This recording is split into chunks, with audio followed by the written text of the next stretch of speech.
Hello,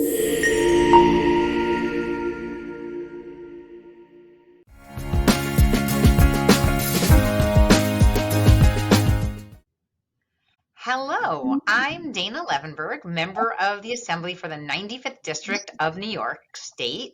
Welcome to my podcast series, Building Healthy Communities. My mission as a legislator is to build healthy communities in every sense of the word: environmentally healthy, economically healthy, physically and mentally healthy, all through the lens of equity. In this podcast series, I will be talking with leaders, advocates, and others who are helping to build healthy communities here in AD 95 and beyond. Along the way, we'll share information and resources for local residents, news that you can use. Today, I'm joined by Jeanette Gisbert, Executive Director of Volunteer New York. And I'm so happy to have you here today. And Volunteer New York helps individuals, families, businesses, and more find meaningful opportunities to volunteer and support local not-for-profits. And since, Jeanette, we are heading into the season of giving, it's a great opportunity now for people to seek out ways to offer their time and talent to benefit all of our neighbors. So hopefully you can take a look at the website, but we're going to be learning lots more today as we talk to Jeanette. The website is www.volunteernewyork.org. Welcome, Jeanette. Hi there. Thank you. Hi. I'm happy to be here. Happy Great to have Friday. you. So nice to have you. And so you've been doing so much great work. Tell us a little bit about what inspired you to get involved with this organization and how you got started. That's a great question. I'm a first generation Cuban American. I tell the story a lot of growing up. I kind of was presented with two paths. I would become a doctor or I should run my own business. I went to school for business, for management. I majored in accounting, thinking whether I'm losing money or making money, someone's going to have to count it. I went and did that. I went to work for KPMG as an auditor. And, Dana, I remember vividly, and people have heard me tell this story, the day that I was in a small credit union in kind of Podunk, Massachusetts, because I had gone to college in Boston. And I'm literally counting cash with a teller. And I finish my responsibilities. And she turns to me and she says, "Wow, Jeanette, you're really nice for an auditor." And I remember thinking, that is not the contribution I'm looking to make to the world. And so I actually went back to the Career Center.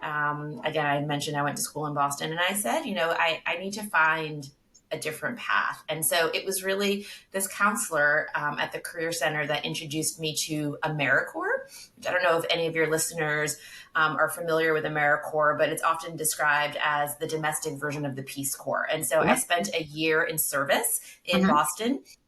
And that really is what introduced me to this whole sector of businesses that help community. And at the end of my year, I was trying to figure out what I wanted to do next. And what became clear to me is that there wasn't one specific issue or cause that kept drawing me back. There wasn't, and there could be, right? I'm a first generation Cuban American, immigrant, women, Latina. I mean, there could have been lots of things. But what I saw through AmeriCorps was the impact and the power that volunteers and people were having at all of those organizations. And that's when I became aware of an organization in New York City called New York Cares, which we're connected to through a global organization called Points of Light. And then I came back home and I worked at New York Cares for 7 years. And after that came to Volunteer New York, and I've been here for 15 years. Wow. That's amazing. That's kind of my trajectory. Not that long for you to land in the field that that you were really passionate about, and that's so great. And I talk to kids all the time, and I often tell them that one of the best ways that you can actually learn where your passions lie is through volunteering. You can actually volunteer for organizations. In fact, I think even my son did that. He volunteered for a nature preserve, and he ended up getting a job offer out of it. And this often is the case. I mean, I know, a friend of mine who for years volunteered for, I think, like in radio or in music, and ended up getting job offers through that. So in addition to finding yourself, you can also find sometimes a job if you have the resources to be able to spend the time volunteering, which sometimes I guess can be challenging. So can you talk a little bit about some of the issues that Volunteer New York does tackle through its work, which Sure. sounds like many? So yeah, so that's so you had mentioned our website, so volunteernewyork.org. Mhm. When participants or individuals visit the website, they'll see at the core of what we do is an online database. And so we have hundreds, literally hundreds. I think the last time I checked a few weeks ago, it was like 366 volunteer opportunities throughout the community. And we are looking to support as many local nonprofits as possible that are looking to address. Our mission is to mobilize our community to address its greatest challenges. And we know that there are many challenges in our community, and that they could all benefit from people power. And so, everything from the environment to education to learning disruption to helping seniors to recruiting drivers to get seniors to medical appointments, it really, to using skills. And so we have opportunities that are more kind of traditional hands-on opportunities, but also if someone's interested in using a skill, which many folks who are looking to build a resume or try a new skill, as you said, will use volunteer opportunities as a way to practice. Mhm. And we have those opportunities as well. But really, it spans the gamut of issues and causes, and it also spans the gamut of communities. So individuals can go to our database, they can type in their own personal zip code,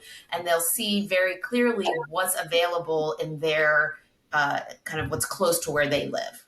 So is it searchable not only by community but also by interest? Like, in other words, if I want to help cancer victims, I can search by that. Or if I wanted to do outdoor work, I mean, how many different ways can you search Yeah. A to find lot. Like date a lot. date There's like, yeah, specific? so it's as easy as, so you come to our website and you create a profile.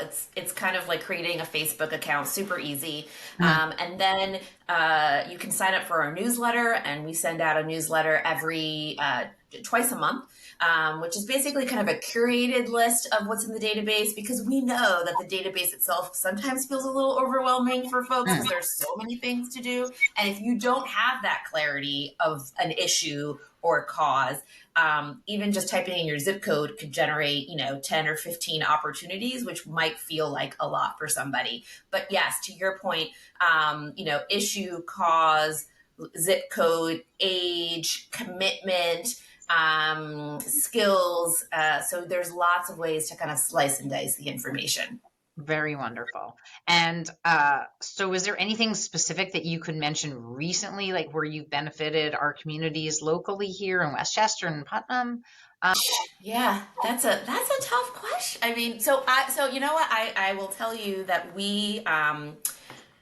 I attended an event last night, an organization called LUCA, Latino College Access, which is an Yes. organization that works with many local high schools, including Ossining. Yes. And they recruit volunteer coaches for about 101 scholars this year. And those volunteer coaches help these young people, all first generation students, kind of navigate the college application process. And actually, one of our board members from Volunteer New York was recognized as an extraordinary volunteer coach at this event. And in her speech, she talked about how she lives in White Plains, but she was helping her two sons navigate the process, and realized that some of their friends in their friend circle had parents who were, immigrants, and she started to wonder, how are these folks, Mhm. despite their best efforts and wanting to help, like Mhm. they've never experienced the process. And so in her speech, she talked about how she came to Volunteer New York to our website and started searching for opportunities to help these young people, and found Latino U. And that's actually how she became a volunteer coach. So Wow. that's a I love very, it. and then Yeah. actually at her table, she invited some folks in her community, and this one woman was talking about how she lives in White Plains now, but she's originally from Mount Vernon. And she's like, "Oh, you're from Volunteer New York?" And I'm like, "Yes." And she's like, "I have started volunteering at a local soup kitchen in Mount Vernon because I really felt like I wanted to meet this issue of food insecurity, especially post COVID. And I went to Volunteer New York and now I'm on their board." And I was Wow. like, wow. So like it works, right? It Yeah. works. And It's so really amazing. Yeah. I think that was really, so those are just two examples. Sure. And I had earlier this year, I was looking for a service opportunity in the district. I think for was it for MLK Day? I can't remember now. 9/11, 9/11. 9/11. Okay, it was the Yeah, nine yeah. eleven. Yes, that makes more sense because I was probably up in Albany for, well, around then, and I wasn't working outside. But yes, I teamed up with Volunteer New York and and we were doing like invasive species removal and planting, and just again just doing great work and all different types of things that are available, like you said. So you can do something hands on. It might be something in the office. It could be probably packing for a food pantry. I'm guessing all of those different types of opportunities are available, sometimes, again, more than others. And I just wanted to talk. I see that your organization has generated a lot of dollar value for its Yeah. labor. Do you want to talk about that? I mean, Yeah. I have the numbers in front of me, unless you want to talk about that a little bit. Yeah. Yeah, no, I'm happy to. So for those kind of like data geeks, kind of like Uh-huh. nerdy, recovering auditors as I am, Yeah. we're always kind of talking about how do you talk about impact, right? And Yeah. I try to be pretty honest. Sometimes it's hard to wrap your head around this concept of community, this Mhm. concept of volunteerism. Like, why does it matter? What is the impact? It's sometimes easier for folks to wrap, our heads around the dogs that are getting adopted or the students that are being tutored and mentored. That's really tangible and visible. But this concept of community, and the infrastructure that's needed, to really support all of those organizations. So one of the things that we've done, over time, is try to provide a dollar value to the hours um, that are invested back into the community. And so we're able, through a variety of tracking, it's a real number. We don't make it up. Mhm. Talk about how we're mobilizing 35,000 people. We mobilized 35,000 people last year. And there's a methodology where we estimate that those individuals volunteered over 444,000 hours. And then there's a group called the independent sector that provides a dollar value for those volunteer hours. It's pretty low, but that's kind of best practice. And so using that metric, we're able to quantify that those volunteers contributed over $15 million Oh, of time amazing. back into the community. And so those are, I think that's a real kind of strong economic value. And we're an organization of $1.85 million. And so when I talk about kind of someone's return on their investment, Yeah, I think we're a force multiplier, right? So like absolutely. that by investing in us, we're investing in the community at that kind of return. Absolutely. Yeah. In addition to the value of connecting, to the value of feeling engaged in your community. And that's something that we're talking a lot at Volunteer New York right now, especially in this kind of post-COVID world. We've seen an increase in our community partners coming to us, posting opportunities in our database, asking for thought partnership about how to reestablish, reinvigorate volunteer programs after COVID. And we're talking a lot about what's the value to community and what's the value to the individual. And I think now more than ever, we need those strategies that help people get connected to each Mhm. other again. Sure. And I think volunteerism and being of service is one strategy towards that goal. Absolutely. I got my start in the PTA, and I just remember one of Oh our yeah. challenges actually was finding volunteers, getting more and more people involved, because we get people at the beginning who would say, "Yeah, I'll help with anything." I'll help with anything. So actually, I was thinking about that and wondering if you also, in addition to you posting opportunities for people, if you have a pool of people that you can call on, if you don't get responses to certain, um, outreach or certain activities that where you need extra people. I mean, over time, so we don't have kind of a consistent army of people, is what I would Mm, say, that we can mhm, kind of direct. But we're always looking to amplify the needs. And we know that based on a national survey that came out a couple of years ago, 44% of people say they don't volunteer because they don't know where to get started or nobody's mhm. asked them. Right. And so we know our community is full. If you kind of correlate that, we know that our community is filled with really generous people, but like we have to be asking and making the opportunities available to them consistently. And so Sure. that's what we're doing through our marketing, communication, and outreach efforts, as well as that newsletter I mentioned. Our newsletter goes out Right. to about 25,000 people every, Amazing. 2 weeks. And it has a pretty strong open rate, Mhm. right? It doesn't matter that it's going out to all those people if nobody's opening it. Absolutely. And we're always looking to build and add to that so that we do have this army of folks to be able to say, hey, here's an urgent need. Here's something that you can take action on right now. Right. But we're also talking to young people too, right? So that we're also, it's great to have that pool of people who have already come to us and are looking for information.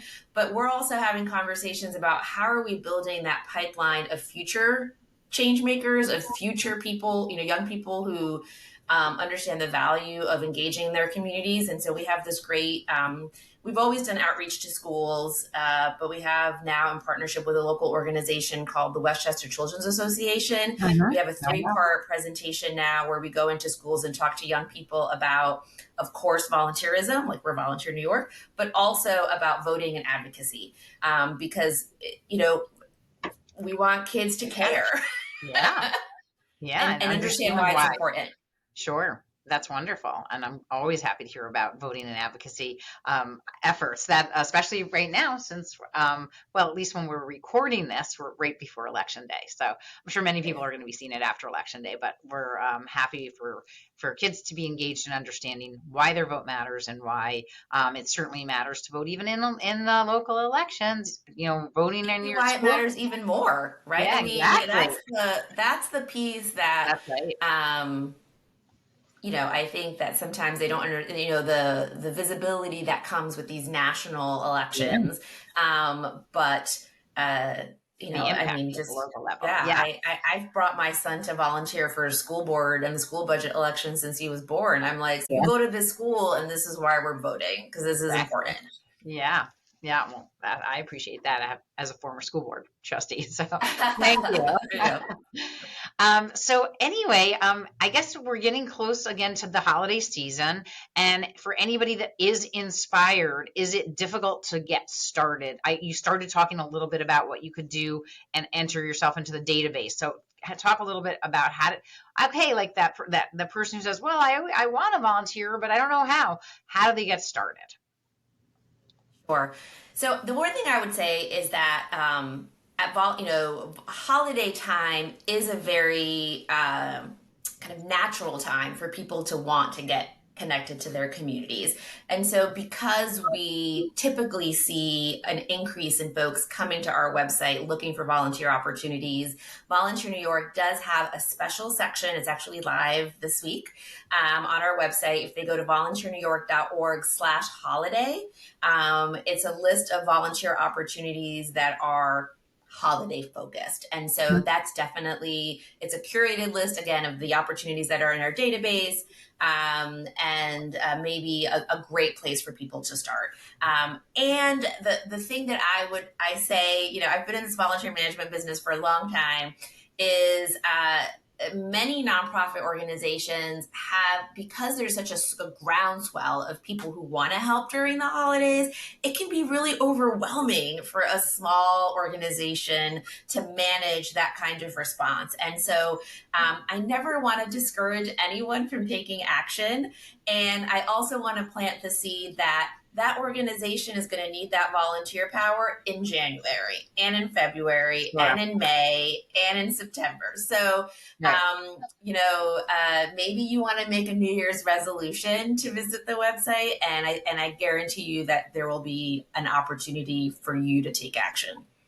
That's awesome. Yeah, and I mean, again, around holiday time, I think, we think of food pantries and soup kitchens and things like that that maybe need some extra hands, getting those turkeys ready, getting all the, all of the additional stuff ready for that Thanksgiving meal to help out. So it's nice to be able to do that. I know certainly my family and I've done that many times, and we have some local organizations that prepare meals for people so that they can have a free um, Thanksgiving dinner, and pack for Christmas. There's so many great organizations locally.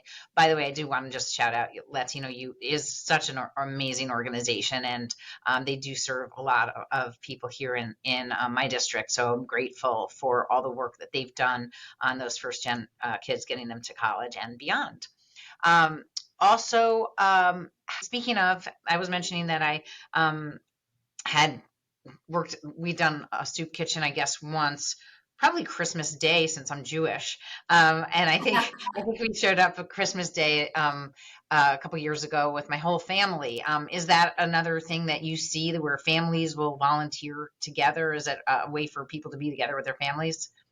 Absolutely. And we actually have also on our website a whole section dedicated to youth and family friendly volunteer opportunities.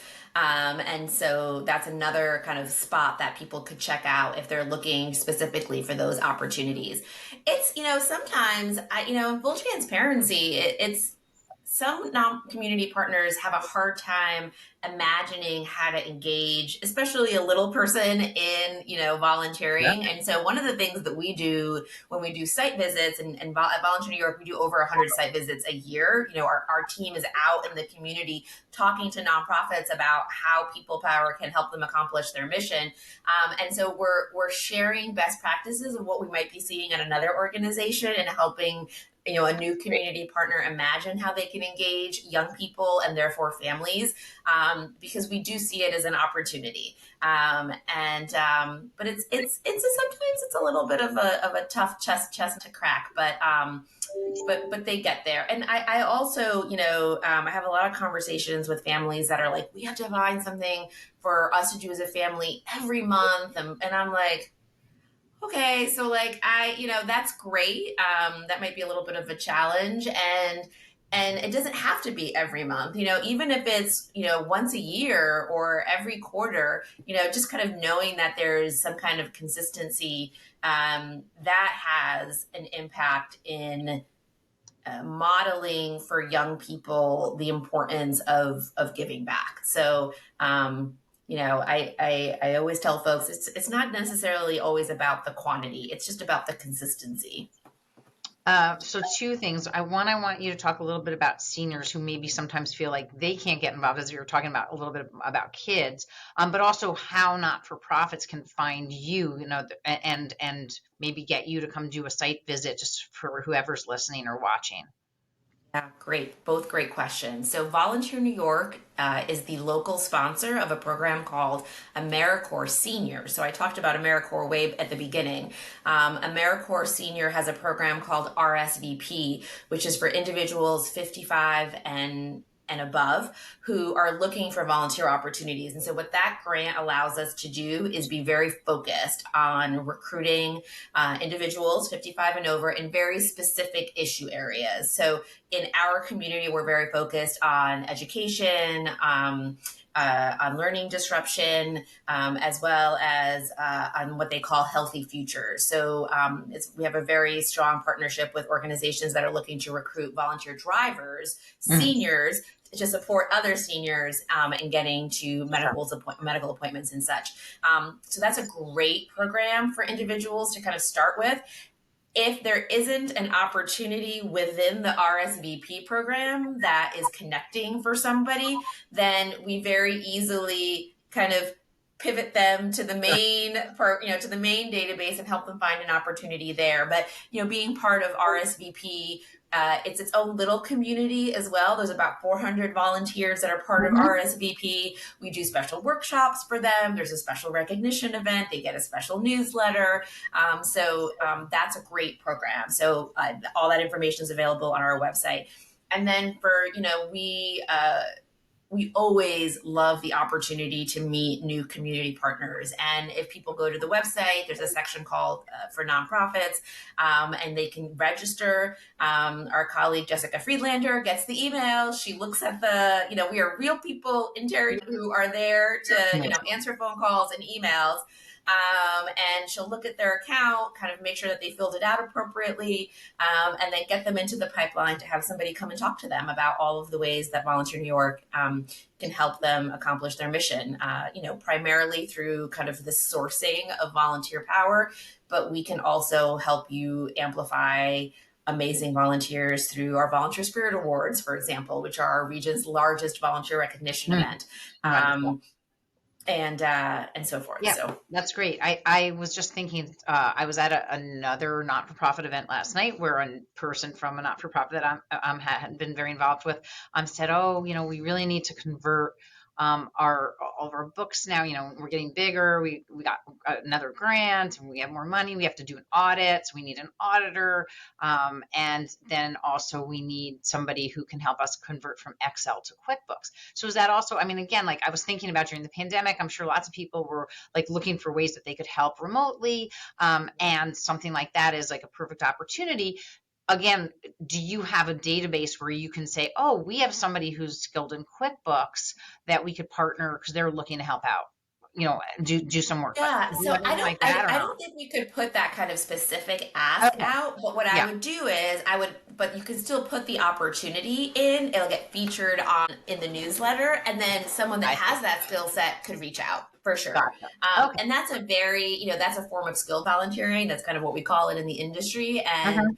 um, and I think a great project, actually, Yeah. something that Yeah. absolutely somebody could tackle. Great. And we could help the nonprofit kind of craft the job description so it's kind of clear about Yeah. what they're looking for, and then put the opportunity out there to the community. Awesome. So I know that there are probably people who can't volunteer for whatever reason, although it seems difficult these days to say you can't, again, because there's so many different ways to do it. But for those who can't and still want to support the organization, what would you recommend? So, thank you for that opportunity. I volunteer in New York. We're always looking for ambassadors and advocates, folks who understand the value and the impact of community and why it matters.